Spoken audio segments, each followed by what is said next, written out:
بسم اللہ الرحمن الرحیم۔ دین و اسلام چینل کے ناظرین، السلام علیکم ورحمۃ اللہ وبرکاتہ۔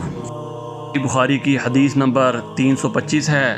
فاطمہ بنت حبیش رضی اللہ تعالی عنہ نے نبی کریم صلی اللہ علیہ وسلم سے پوچھا کہ مجھے استحاضہ کا خون آتا ہے اور میں پاک نہیں ہو پاتی تو کیا میں نماز چھوڑ دیا کروں؟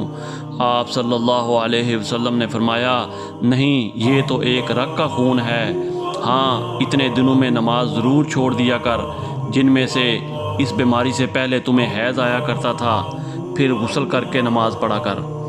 اسی طرح صحیح بخاری کی حدیث نمبر 326 ہے۔ ہم زرد اور مٹیالہ رنگ کو کوئی اہمیت نہیں دیتی تھیں۔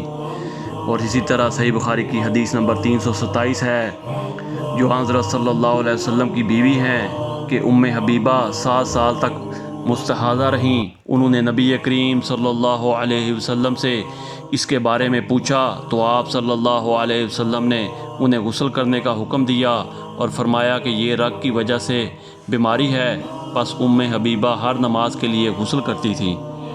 اسی طرح صحیح بخاری کی حدیث نمبر 328 ہے، انہوں نے رسول کریم صلی اللہ علیہ وسلم سے کہا کہ حضور صفیہ بنت حیی کو حج میں حیض آ گیا، اور رسول اللہ صلی اللہ علیہ وسلم نے فرمایا شاید کہ وہ ہمیں روکیں گی، کیا انہوں نے تمہارے ساتھ طواف زیارت نہیں کیا؟ عورتوں نے جواب دیا کہ کر لیا۔